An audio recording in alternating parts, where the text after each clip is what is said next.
Okay, so till now we have seen that MOSFET DC characteristics. So we looked at first that how does the DC when we apply DC biases to MOSFET, how does the current changes, right? And that set the tone for looking at NMOS, PMOS in conjunction. When we made a CMOS inverter, we looked at the input-output characteristics. And after that, we started asking a question that, oh, I see very interesting region where there is a large V out by V in, or the slope of the curve could be quite high.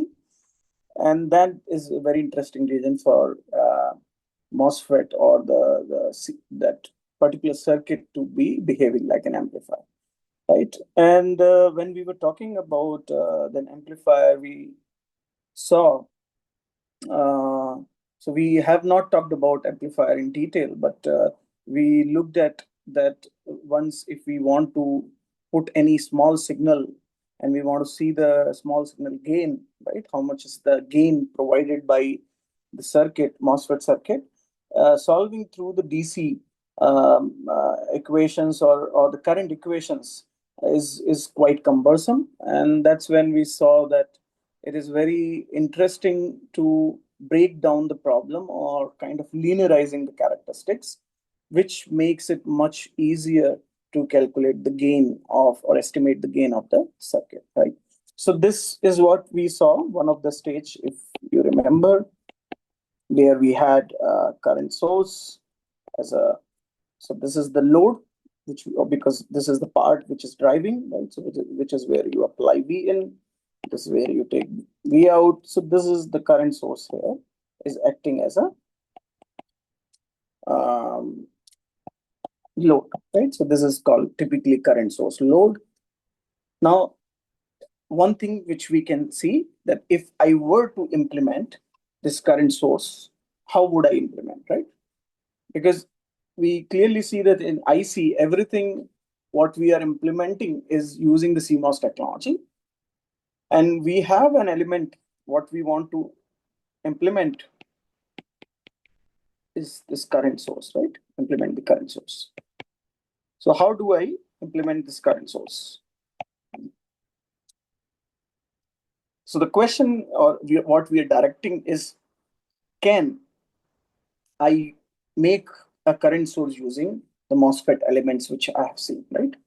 So for example, if I have a MOSFET element, so this is your NMOS and this is your PMOS. Using these elements, can you make a current source, right? So then we have also discussed what is a current source. Current source is something where if I were to look at the current source IV, that means it gives a constant current irrespective of the voltage across it, right? Does it remind you of, have you seen similar characteristics in the MOSFET? Yes, you have, right? You have seen your ID VDS or IDS VDS to be something like this. We have seen that after a point, it is, this is constant, right? So that means in principle, we can see that, and which region is this? This is our saturation region. So that means in principle, what we can say, MOSFET in saturation region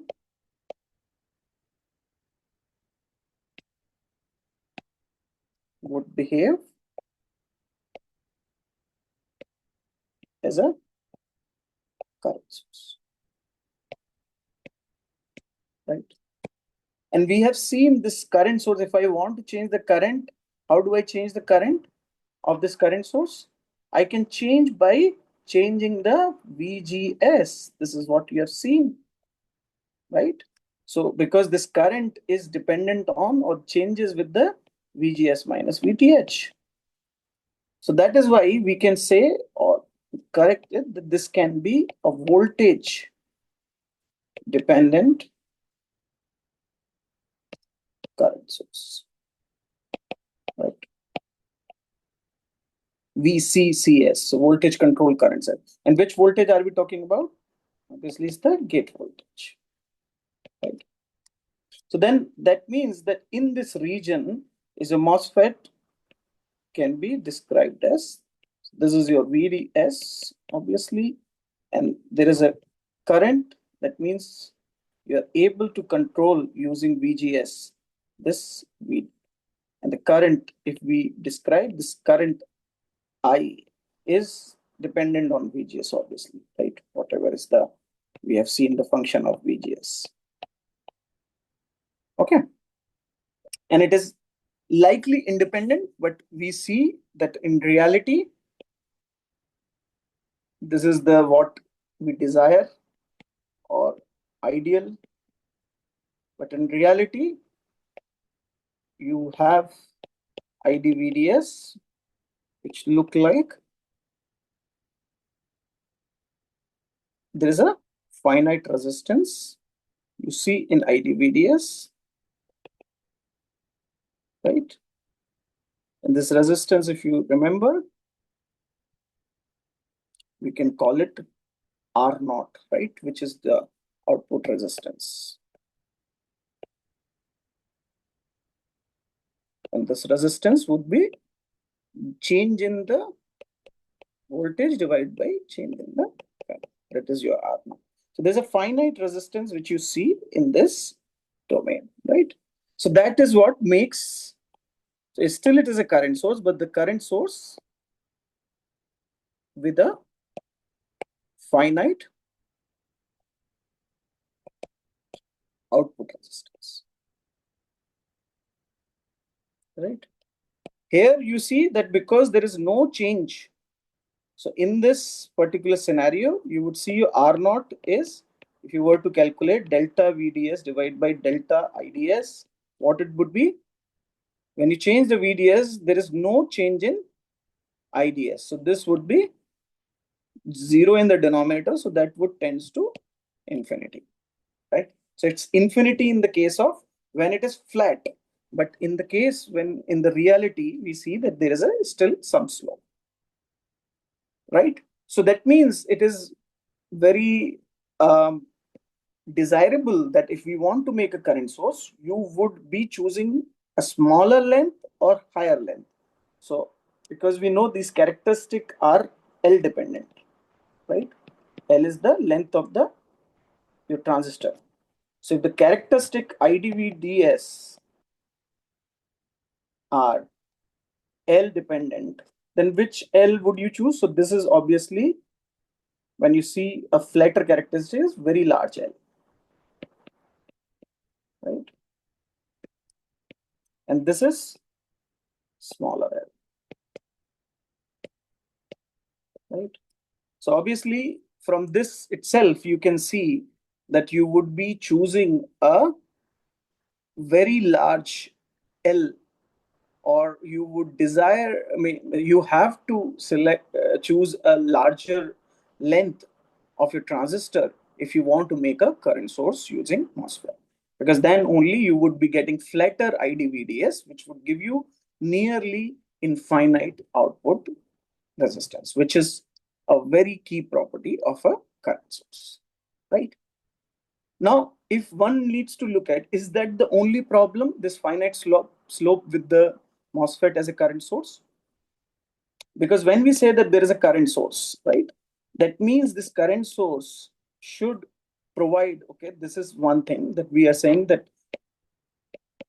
instead of the whatever VDS which you have, the I bias should be independent of VDS, right?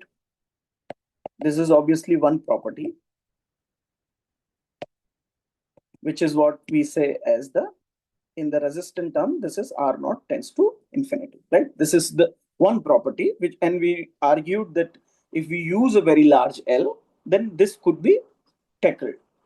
But is that the only problem with the I bias? No, because if we see these transistors, So you have a chip, right?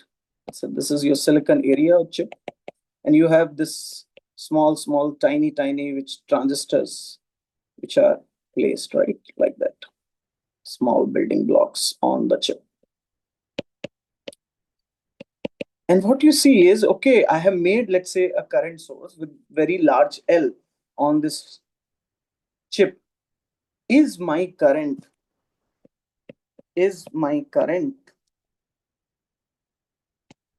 always going to be same?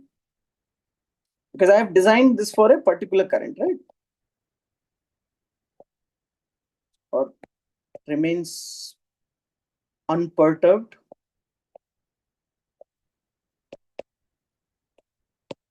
Right? You know the meaning of unperturbation now. So unperturbed means no change. And the answer is no. Not on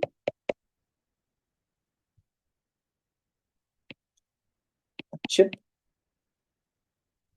if made with a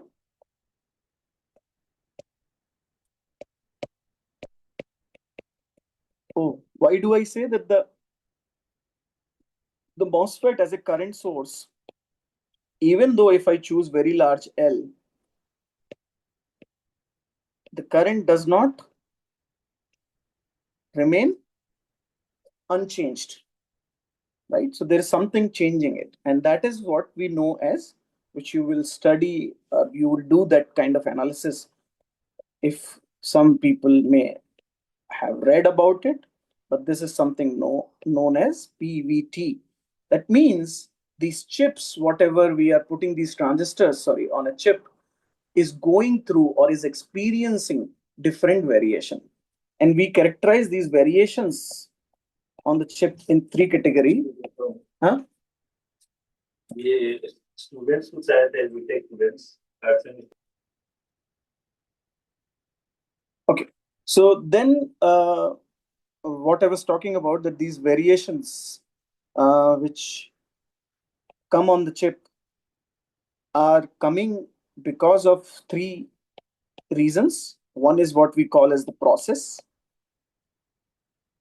right, which some of you would be studying in the course of microfabrication, that the process itself affects the key parameters which define the performance or the characteristic of the MOSFET.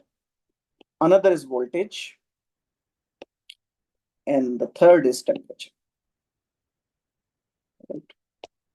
So let's say if we look at the what variables are affected by these particular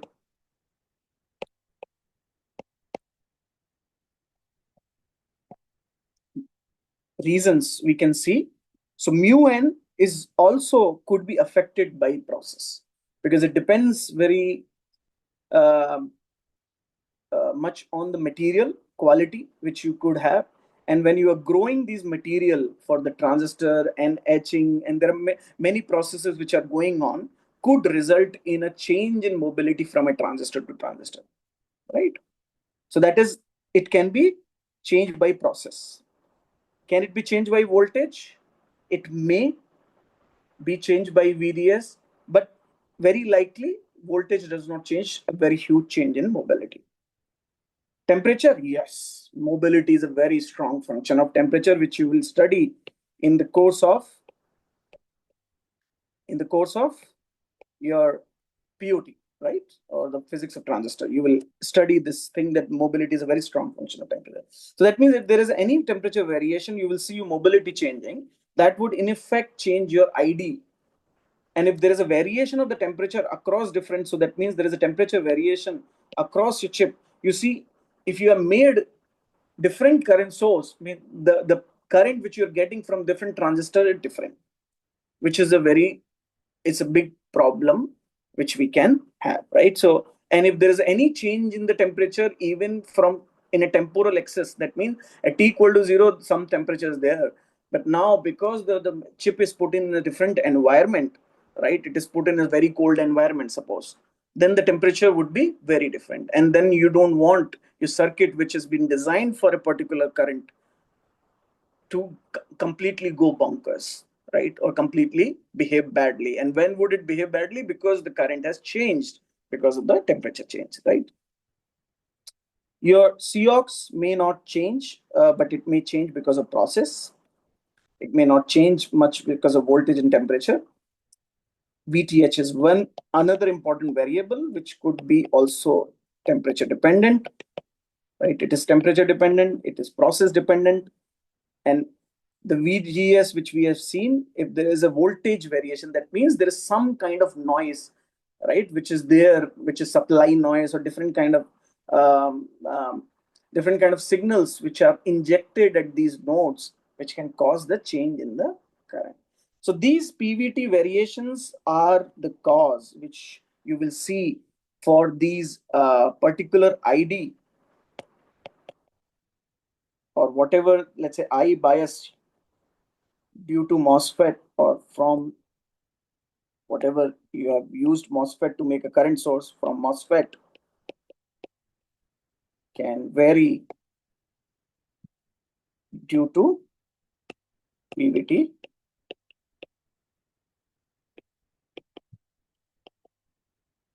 Right.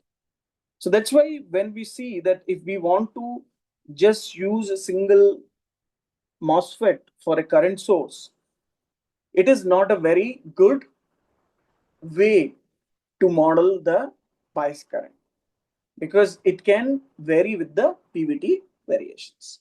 So now that is the next lecture which we will upload from Professor Azavi, where you will see that how is this problem solved, right? How do we go build a much better biasing circuit so that we can stabilize the biasing for our circuits under different process voltage and temperature variations.